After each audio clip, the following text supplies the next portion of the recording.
सभी लोग आ जाइए। सभी लोगों को गुड इवनिंग। गुड इवनिंग सभी लोगों को, जितने भी लोग इस क्लास से जुड़े हैं सभी लोगों का बहुत बहुत स्वागत है। मित्रों देखिए, आज की हमारी जो क्लास है वह है भारत में प्रभाववाद, अवव्यंजनावाद, घनवाद, अतियथार्थवाद से जितने भी संबंधित कलाकार हैं, बहुत सारे ऐसे कलाकार हैं जो प्रभाववाद से संबंधित हैं, अवव्यंजनावाद का प्रभाव है उनके ऊपर, घनवाद का है, अतियथार्थवाद का प्रभाव है। यह पाश्चात्य शैली है, प्रभाववाद, अवव्यंजनावाद, घनवाद, अतियथार्थवाद, उनके ऊपर भी जो है भारतीय कलाकारों के ऊपर भी इन पाश्चात्य शैली का प्रभाव रहा है और इसी से संबंधित आज की हमारी जो है क्लास है। बहुत ही महत्वपूर्ण प्रश्न हैं आपके आज के। चलिए शुरू करते हैं इस क्लास को। एक बार शेयर कर दीजिए, एक बार ज़रूर। एक दो क्वेश्चन आपके पेपर में फंसेंगे इससे ज़रूर। ये बहुत ही महत्वपूर्ण क्लास है आपके लिए। चलिए शुरू करते हैं आज की क्लास। सभी लोग जवाब दीजिएगा। देखिएगा आज का हमारा जो पहला प्रश्न है, सभी लोग जवाब दीजिए। एक बार शेयर कर दीजिए। अगर सब्सक्राइब नहीं की हैं तो सब्सक्राइब जरूर कीजिए। एक बार शेयर कर दीजिए, कष्ट कर दीजिए, एक बार शेयर कर दीजिए। चलिए सभी लोग जवाब दीजिएगा। चलिए आज का हमारा देखिए पहला प्रश्न है, भारत में रामचंद्र शुक्ल किस भारतीय समकालीन वाद से संबंधित हैं? जो रामचंद्र शुक्ल जी हैं, आप सभी लोग जानते हैं, वह किससे संबंधित हैं? समीक्षावाद है, जंगलवाद है, यथार्थवाद है, प्रभाववाद है। देखिएगा रामचंद्र शुक्ल को हम किससे संबंधित जानते हैं? समीक्षावाद से संबंधित जानते हैं हम रामचंद्र शुक्ल जी को। रामचंद्र शुक्ल जी ने जो है आप देखेंगे, रामचंद्र शुक्ल की बात करें तो रामचंद्र शुक्ल जी जो हैं देखेंगे तो आपके समीक्षावादी कलाकार के रूप में जाने जाते हैं, व्यंग्यात्मक कलाकार के रूप में जाने जाते हैं। देखिए इनका जन्म भी हुआ बस्ती के हरैया तहसील उत्तर प्रदेश में और जो है इनकी मृत्यु होती है इलाहाबाद में।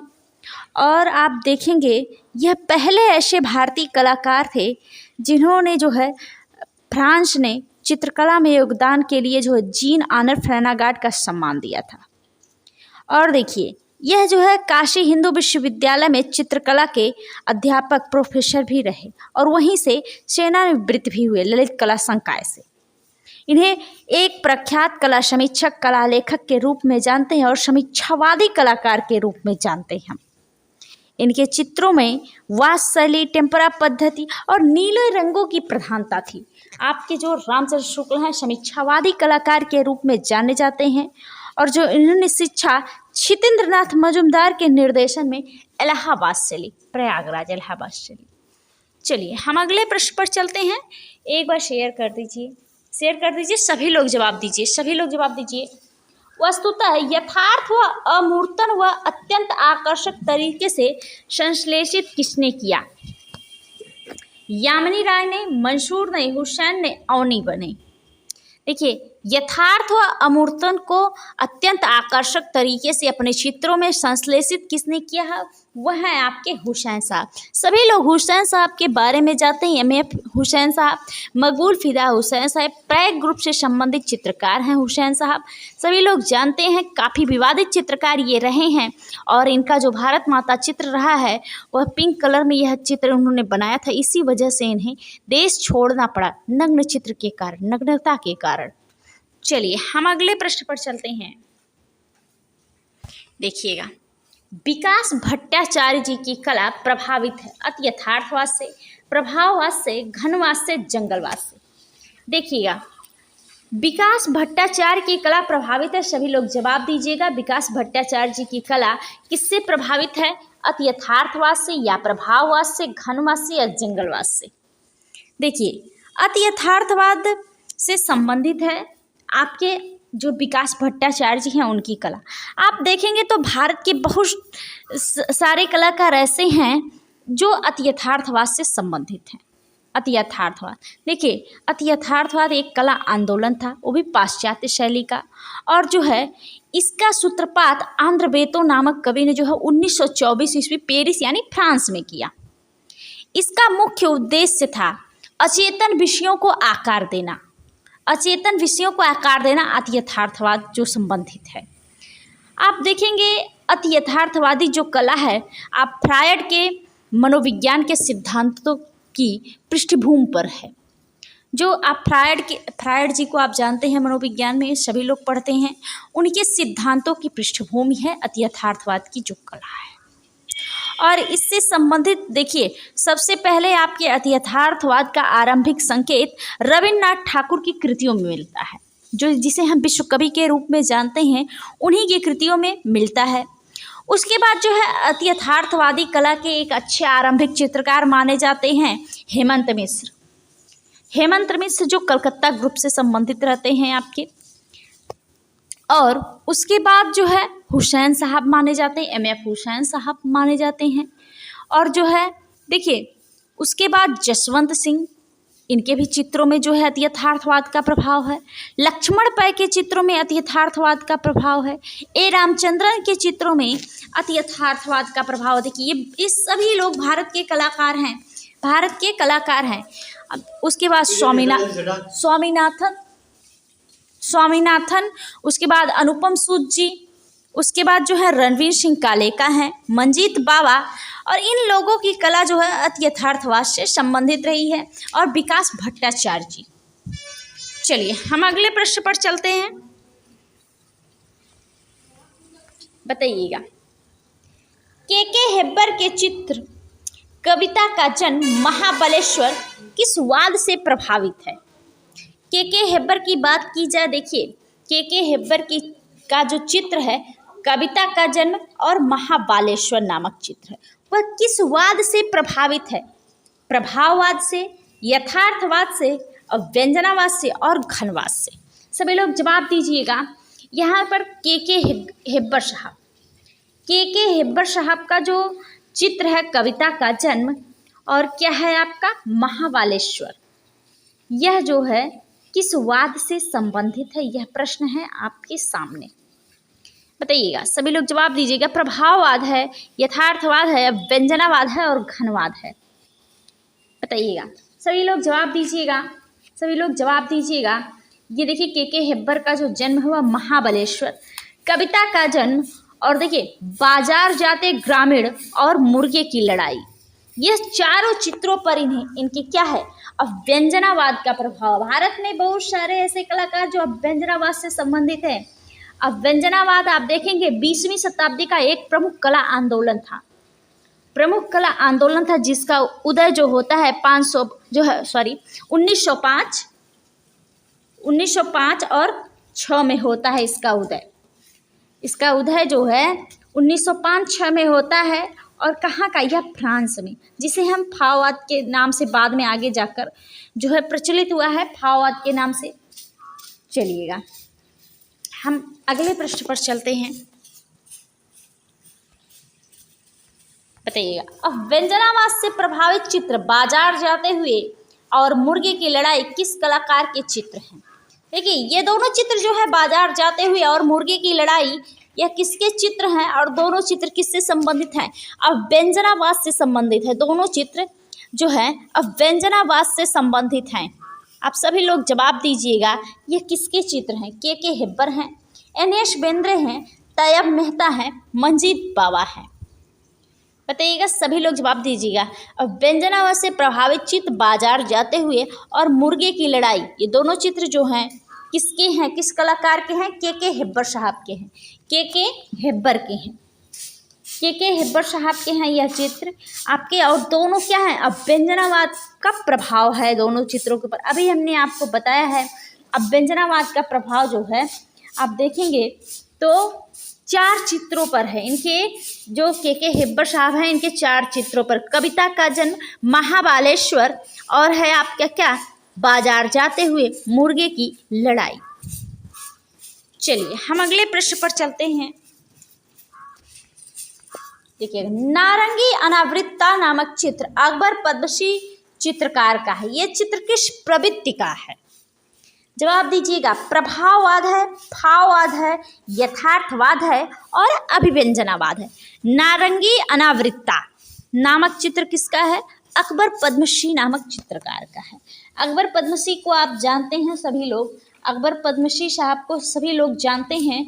और जो है यह चित्र है इनका नारंगी अनावृत्ता। नारंगी अनावृत्ता नामक इनका चित्र है। और यह चित्र किस वाद से संबंधित है, यह प्रश्न पूछा गया है, बताइएगा। सभी लोग जवाब दीजिएगा, सभी लोग जवाब दीजिएगा। यह चित्र किस वाद से संबंधित है ये बताना है आपको। सभी लोग जानते हैं अकबर पद्मश्री के बारे में, सभी लोग जानते हैं अकबर पद्मश्री जी के बारे में, बताइएगा, जवाब दीजिएगा सभी लोग, जवाब दीजिएगा सभी लोग, बताइएगा। हाँ बताइएगा, प्रभाववाद है, भाववाद है, यथार्थवाद है, अभ्यंजनावाद। अकबर पद्मश्री जी का यह चित्र जो है आपका नारंगी अनावृत्ता, नारंगी अनावृत्ता नामक जो चित्र है यह किस वाद से संबंधित है, किस वाद से संबंधित है आपका, तो आप कहेंगे कि अभ्यंजनावाद से। अभिव्यंजनावाद का प्रभाव है इन चित्रों के ऊपर। चलिएगा हम अगले प्रश्न पर चलते हैं। बताइए, अभ्यंजनावाद से प्रेरित पूरक रंगों में भैंस तथा सारस नामक चित्र किस कलाकार का है? सैलोज मुखर्जी हैं, सतीश गुजराल हैं, राम कुमार हैं, एनएस बेंद्रे हैं। बताइएगा, सभी लोग जवाब दीजिएगा। अभ्यंजनावाद से प्रेरित पूरक रंगों में भैंस तथा सारस नामक चित्र, ये दोनों चित्र जो हैं इस पर जो है अभ्यंजनावाद का प्रभाव है। और यह चित्र किस कलाकार के हैं यह प्रश्न है, बताइएगा। सैलोज मुखर्जी साहब हैं, सतीश गुजराल जी हैं, राम कुमार जी हैं, एनएस बेंद्रे जी हैं। सभी लोग जवाब दीजिएगा, सभी लोग जवाब दीजिएगा, किसके हैं यह चित्र? यह चित्र अभ्यंजनावाद का तो प्रभाव है, ये तो आपको पता चल गया है। पूरक रंगों में भैंस तथा सारस ये चित्र हैं आपके। और यह किसके हैं? एनएस बेंद्रे साहब के हैं, एनएस बेंद्रे साहब के। ये भी पता चल गया होगा आपको, एनएस बेंद्रे साहब के ऊपर अभ्यंजनावाद का प्रभाव था। चलिए हम अगले प्रश्न पर चलते हैं। देखिएगा, सैलोज मुखर्जी का चित्र वन में श्रृंगार किस वाद से प्रेरित है? सैलोज मुखर्जी की बात की जा रही है, सैलोज मुखर्जी की बात की जा रही है। और जो है वन में श्रृंगार, वन में श्रृंगार नामक जो चित्र है वह जो है किस वाद से प्रेरित है, यह प्रश्न है, यह प्रश्न है। सैलोज मुखर्जी जी का यह चित्र है। सभी लोग जवाब दीजिएगा। उत्तर प्रभाववाद, प्रभाववाद, अभ्यंजनावाद, दादावाद। सभी लोग जवाब दीजिएगा। सैलोज मुखर्जी का चित्र है वन में श्रृंगार, वन में श्रृंगार नामक जो है चित्र है, बताइएगा। सभी लोग जवाब दीजिएगा। यह सैलोज मुखर्जी जी का है, सैलोज मुखर्जी जी का यह चित्र है। और बताइएगा इसके ऊपर जो है किसका प्रभाव है, किसका प्रभाव है, बताइएगा। उत्तर प्रभाववाद है और जो है प्रभाववाद है, व्यंजनावाद है, दादावाद है। क्या है भाई? अभिव्यंजनावाद, अभिव्यंजनावाद। अभ्यंजनावाद का जो है प्रभाव है, जो सैलोज मुखर्जी का चित्र है वन में श्रृंगार, वन में श्रृंगार, वन में श्रृंगार। चलिएगा अब ये बताइएगा कि जो सैलोज मुखर्जी जी हैं वह किस कला से संबंध, किस वाद से संबंधित? अभ्यंजनावाद वन में श्रृंगार है। और भी इन्हें कुछ कहा जाता है सैलोज मुखर्जी साहब को, सैलोज मुखर्जी साहब को और भी कुछ कहा जाता है, बताइएगा। सभी लोग जवाब दीजिएगा, सभी लोग जवाब दीजिएगा। सैलोज मुखर्जी जी को और क्या कहा जाता है, बताइएगा। सभी लोग जवाब दीजिएगा, बताइएगा। सभी लोग जवाब दीजिएगा। चलिए हम अगले प्रश्न पर चलते हैं। माँ और शिशु नामक चित्र अभ्यंजनावाद से प्रेरित है, संबंधित कलाकार का नाम क्या है? यामिनी राय है, नंदलाल बोस, दो ही में हैं आपके, मिल जाएंगे, बताइएगा। सभी लोग जवाब दीजिएगा। जो माँ और शिशु नामक चित्र है वह अभ्यंजनावाद से संबंधित है, वह किस कलाकार का चित्र है? यह प्रश्न है आपके सामने, बताइएगा। सभी लोग जवाब दीजिएगा, सभी लोग जवाब दीजिएगा। माँ और शिशु, माँ और शिशु यह किसका है जिस पर अभ्यंजनावाद का प्रभाव है? यह है नंदलाल बोस जी का। किसका है? नंदलाल बोस जी का है। यह चित्र है नंदलाल बोस जी का है। मन जो है माँ और शिशु नामक जो चित्र है यह इसके ऊपर अभ्यंजनावाद का प्रभाव है और किसका है, नंदलाल बसु जी का है। चलिए हम अगले प्रश्न पर चलते हैं।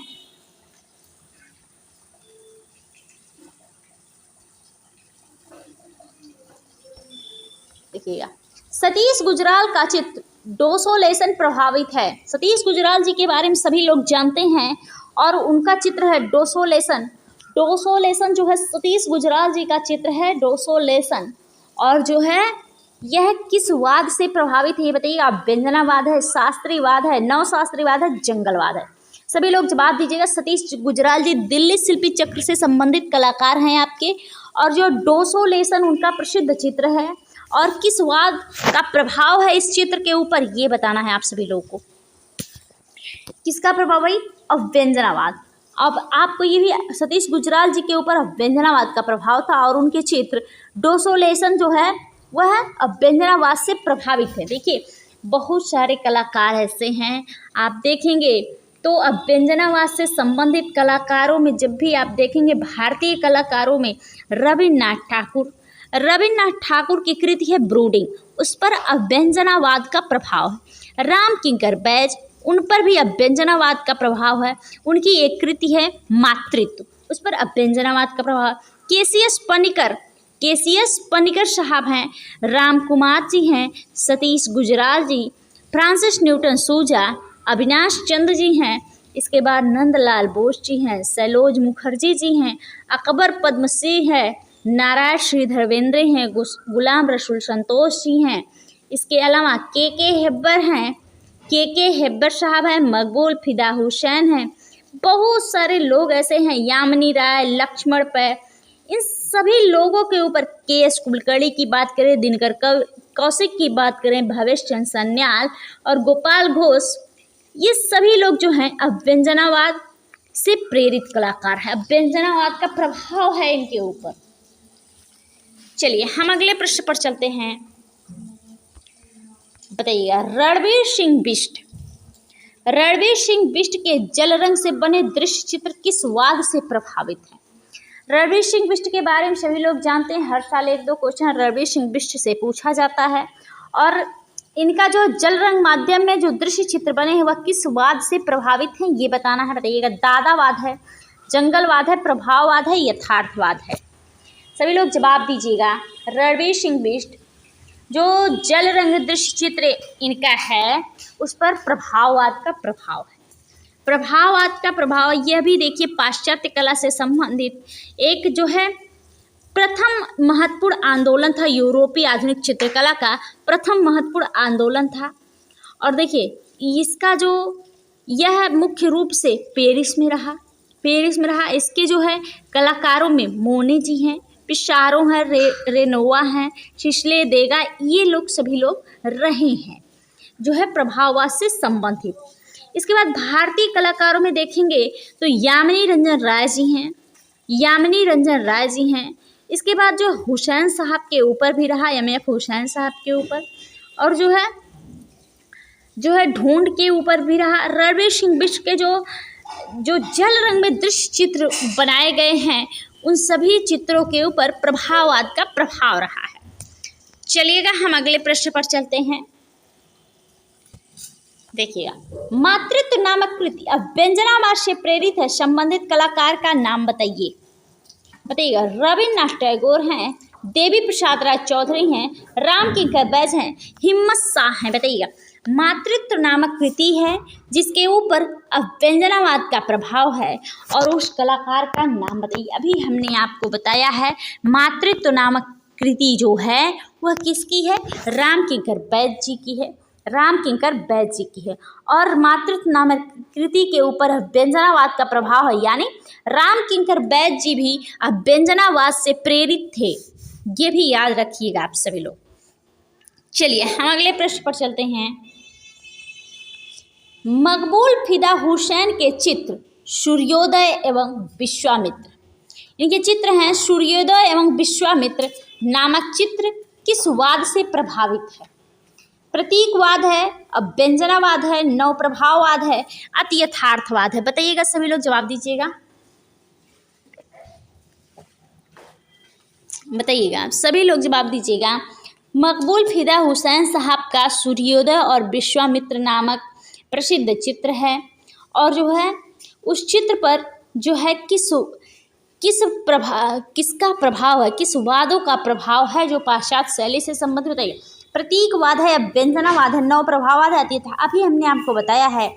देखिए, हुसैन साहब भी जो है आपके जो है अभ्यंजनावाद से प्रभावित थे, और देखिए प्रभाववाद से हुसैन साहब प्रभावित थे, लेकिन इनका जो यहाँ पे चित्र भी पूछा है, सूर्योदय एवं विश्वामित्र, यह जो चित्र है, यह दोनों चित्र जो हैं, यह जो हैं आपके अभ्यंजनावादी चित्र हैं, अभ्यंजनावादी। इसके अलावा देखिए, हुसैन साहब का और भी चित्र है अभ्यंजनावादी, सूर्योदय एवं विश्वामित्र तो है ही, और रामायण और महाभारत चित्र श्रृंखलाएं भी हैं, रामायण और महाभारत चित्र श्रृंखलाएं भी जो हैं उस पर भी अभ्यंजनावाद का प्रभाव है। चलिए हम अगले प्रश्न पर चलते हैं। बताइएगा, मकबूल फिदा हुसैन के चित्र सूर्योदय एवं विश्वामित्र अभी यही कराए हैं। चलिए हम अगले प्रश्न पर चलते हैं। देखिएगा, मकबूल फिदा हुसैन ने कौन सी ग्रंथ चित्र श्रृंखलाओं को अभ्यंजनावाद में चित्रित किया? देखिएगा, रामायण, महाभारत, बौद्ध ग्रंथ, अग्निपुराण, कुरान, हदीस। बताइएगा, मकबूल फिदा हुसैन ने कौन सी ग्रंथ चित्र श्रृंखलाओं को अभ्यंजनावाद में चित्रित किया? अभी हमने आपको बताया कौन सा ग्रंथ, आपका रामायण और महाभारत जो चित्र श्रृंखलाएं हैं उसको मकबूल फिदा हुसैन ने जो है अभ्यंजनावाद में चित्रित किया हुआ है। चलिए हम अगले प्रश्न पर चलते हैं। यामिनी राय ने अनेक दृश्य चित्र बनाए थे। यामिनी राय ने अनेक दृश्य चित्र किस शैली में बनाए थे? ये पूछा गया है। प्रभाववादी शैली में, यथार्थवादी शैली में, प्रतीकात्मक शैली में, अभ्यंजनावादी शैली में। यामिनी राय ने अनेक दृश्य चित्र बनाए, और जो है आप देखेंगे तो दृश्य चित्र इनके किस शैली से संबंधित रहे? प्रभाववादी शैली से, प्रभाववादी शैली से संबंधित रहे, प्रभाववादी शैली से संबंधित रहे आप इनके जो हैं यामिनी रंजन राय जी के चित्र। चलिए हम अगले प्रश्न में बताइए, भारत के प्रथम प्रभाववादी कलाकार का नाम बताइए। यहाँ पे है भारत के प्रथम प्रभाववादी कलाकार का नाम बताना है। बताइएगा, सभी लोग जवाब दीजिएगा। भारत में प्रथम प्रभाववादी कलाकार के नाम के हेब्बर हैं, एन.एस. बेंद्रे हैं, एम.एफ. हुसैन है, इनमें से कोई नहीं है। भारत में प्रथम प्रभाववादी कलाकार के नाम पूछा जा रहा है, सभी लोग जवाब दीजिएगा, सभी लोग जवाब दीजिएगा। भारत में प्रथम प्रभाववादी कलाकार के नाम बताइएगा, सभी लोग जवाब दीजिएगा। देखिएगा, के हेब्बर साहब हैं, एन.एस. बेंद्रे हैं, एम.एफ. हुसैन है, इनमें से कोई नहीं है। बताइएगा, सभी लोग जवाब दीजिएगा, बताइएगा, सभी लोग जवाब दीजिएगा।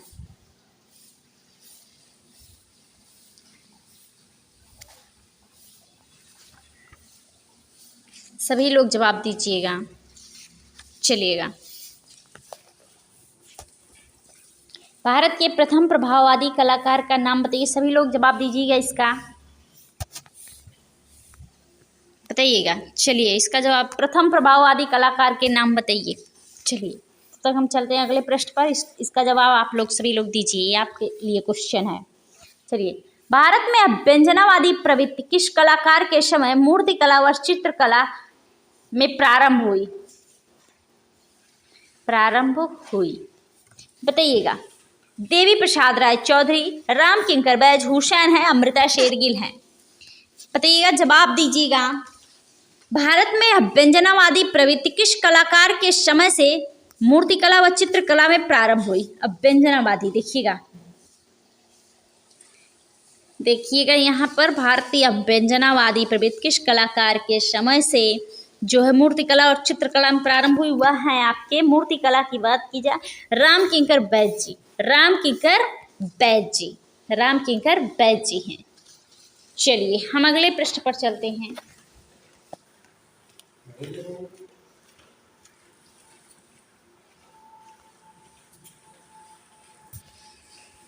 देखिएगा, भाववादी प्रेरणा लेने वाले वह भारतीय कलाकार कौन है जिन्होंने सपाट धरातल, लंबी आकृतियां, व्यंजनापूर्ण रेखांकन एवं रंगों की ताजगी बनाए रखते हुए नवीन प्रयोग किए? बताइएगा। अमृता शेरगिल है, हिम्मत शाह है, रणवीर सिंह बिष्ट है, सैलोज मुखर्जी हैं। बताइएगा, सभी लोग जवाब दीजिएगा। बताइएगा, सभी लोग जवाब दीजिएगा। सभी लोग जवाब दीजिएगा। बताइएगा, भाववादी प्रेरणा लेने वाले वह भारतीय कलाकार कौन जिन्होंने सपाट धरातल, लंबी आकृतियां, व्यंजनापूर्ण रेखांकन एवं रंगों की ताजगी बनाए रखते हुए नवीन प्रयोग किए? कौन है? देखिए, भाववादी शब्द आ गया, आप किसे लगा देंगे? सैलोज मुखर्जी जी को लगा देंगे, सैलोज मुखर्जी जी को। चलिएगा, हम अगले प्रश्न पर चलते हैं। बताइएगा, भारत में अति यथार्थवादी का आरंभिक संकेत किसकी कृतियों में मिलता है?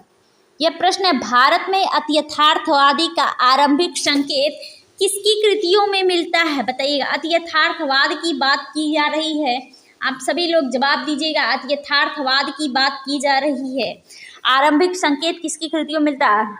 अवनींद्रनाथ टैगोर हैं, रविन्द्रनाथ टैगोर हैं, जसवंत हैं, हुसैन साहब हैं। बताइएगा, भारत में अति यथार्थवाद का आरंभिक संकेत किसकी कृतियों में मिलता है? रविन्द्रनाथ टैगोर की कृतियों में मिलता है, रविन्द्रनाथ टैगोर की कृतियों में मिलता है। इन्होंने, देखिए, रविन्द्रनाथ टैगोर जिसे हम विश्व कवि के रूप में जानते हैं, जिन्होंने अपने उम्र के 70वें पड़ाव यानी 67 वर्ष की अवस्था में जो है विदेश यानी यूरोप जाकर कला की शिक्षा प्राप्त करते हैं, और उनके ऊपर जो है भारत में अति यथार्थवाद का आरंभिक संकेत जो है रविन्द्रनाथ टैगोर जी की कृतियों में मिलता है। चलिए, हम अगले प्रश्न पर चलते हैं। देखिएगा, अति यथार्थवादी कला के कुशल प्रारंभिक चित्रकार रहे हैं। देखिएगा, भूपेन हजारिका हैं, जितेंद्र हजारिका, हेमंत मिश्र हैं, इनमें से कोई नहीं है। बताइएगा, जो है आप देखिए, अति यथार्थवादी कला के एक कुशल प्रारंभिक चित्रकार कौन रहे हैं? अति यथार्थवादी कला के एक अच्छे आरंभिक चित्रकार जो हैं वह जो हैं हेमंत मिश्र जी रहे हैं। कुशल प्रारंभिक चित्रकार या जो है अच्छे जो है अति यथार्थवादी चित्रकार जो हैं हेमंत मिश्र जी रहे। देखिए, इनके चित्रों में जो है पर्वत, चट्टानों और भवनों को नष्ट होते हुए दिखाया गया है। पर्वतों, चट्टानों और भवनों को नष्ट होते हुए दिखाया गया है आपके किसके कृतियों में? हेमंत मिश्र जी जो हैं, जो ग्रुप 43 से संबंधित यानी कलकत्ता ग्रुप से संबंधित रहे हैं। चलिएगा, हम अगले प्रश्न पर चलते हैं। बताइएगा, द ग्रेव डिगर्स और ययाति किस कलाकार के चित्र हैं? द ग्रेव डिगर्स और ययाति किस कलाकार के चित्र हैं? गगनेन्द्र नाथ टैगोर हैं, यामिनी राय हैं, मंजीत बावा हैं, रामचंद्रन हैं। बताइएगा, सभी लोग जवाब दीजिएगा। देखिएगा, यह कृति किसकी है भाई? यह कृति है ए रामचंद्रन की। और इस पर देखिएगा, इस चित्र पर इनके अति यथार्थवाद का प्रभाव है। इस चित्र पर इनके अति यथार्थवाद का प्रभाव है। द ग्रेव डिगर्स और ययाति नामक जो चित्र है उस पर जो है अति यथार्थवाद का प्रभाव, ये बहुत ही महत्वपूर्ण है आपके लिए, और इनसे तो हर साल क्वेश्चन पूछे जाते हैं, आप ध्यान दीजिएगा। चलिए, हम अगले प्रश्न पर चलते हैं।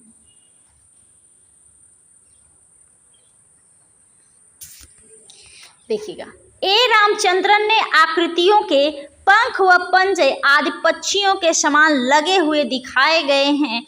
ऐसी आकृतियां किस प्रवृत्ति से प्रभावित होती हैं? अति यथार्थवाद, अव्यंजनावाद, नवप्रभाववाद, शास्त्रीयवाद। बताइएगा, सभी लोग जवाब दीजिएगा। बताइएगा, सभी लोग जवाब दीजिएगा। जो देखिए आपकी ये रामचंद्रन की जो आकृतियाँ बनी हैं उसमें देखिए उनकी कला में जो है कंकाल, सिर विहीन मानव कृतियाँ, इन सब चीज़ों को जो है दिखाया गया है इनकी कृतियों में। और ऐसे जो चित्र हैं वो किस वाद से संबंधित होते हैं, पक्षियों के समान लगने लगे उड़ते हुए दिखाए गए ये इनके चित्रों में। यह जो है इस पर जो है कौन सा प्रभाव भैया है, अति यथार्थवाद का प्रभाव है। चलिएगा हम अगले प्रश्न पर चलते हैं। जसवंत सिंह के अति यथार्थवादी चित्रों में पाया जाता है क्रोधपन, उल्लासपन, डरावनापन, इनमें से कोई नहीं। जसवंत सिंह के चित्रों में जो है अति यथार्थवादी चित्रों में क्या पाया जाता है, डरावनापन, डरावनापन। चलिए हम अगले प्रश्न को देखते हैं। दौड़ते हुए अश्वों के साथ जमीन पर लुढ़कता सूर्य नामक चित्र हुसैन ने बनाया है। देखिए दौड़ते हुए अश्वों के साथ यानी घोड़ों के साथ जमीन पर लुढ़कता सूर्य नामक जो चित्र है वह हुसैन साहब ने बनाया है। संबंधित चित्र की प्रवृत्ति बताइए, मतलब यह चित्र किस वाद से संबंधित है, यह प्रश्न पूछा जा रहा है। बताइएगा, तांत्रिक प्रवृत्ति है, अति यथार्थवादी प्रवृत्ति है, और प्रभाववादी प्रवृत्ति है, और घनवादी प्रवृत्ति है। जो आप हुसैन साहब के चित्र देखेंगे इस पर अति यथार्थवाद का प्रभाव है। देखिएगा अति यथार्थवाद का प्रभाव है, दौड़ते हुए अश्वों के साथ जो है लुढ़कता हुआ सूर्य, लुढ़कता सूर्य। और देखिए नारी जंघा पर बैठा गिद्ध, ये दोनों जो चित्र हैं यह दोनों हुसैन साहब के चित्र हैं और इस पर अति यथार्थवाद का प्रभाव है। चलिए हम अगले प्रश्न पर चलते हैं। देखिएगा, और आज का यह आखिरी प्रश्न है मित्रों। अति यथार्थवादी से प्रेरित चित्र नारी की जंघा पर बैठा गिद्ध नामक चित्र किस कलाकार की कृति है? अभी हमने आपको बताया ही है, भावेश चंद्र सान्याल है, मंजीत बावा है, एम.एफ. हुसैन है, तैयब मेहता है। यह किसका है? एम.एफ. हुसैन साहब का। एम.एफ. हुसैन साहब का नारी की जंघा पर बैठा गिद्ध नामक जो चित्र है वह किसका? एम.एफ. हुसैन साहब का। ये बहुत ही महत्वपूर्ण क्लास थी आप लोगों के लिए। आप सभी लोग कमेंट बॉक्स में कमेंट करके बताइएगा कि आपको क्लास कैसी लगी, आपको क्लास कैसी लगी। और ये जो है आपका काम क्या है, शेयर करना, और सब्सक्राइब नहीं किए हैं सब्सक्राइब जरूर कीजिएगा। तब तक के लिए सभी लोगों को गुड नाइट।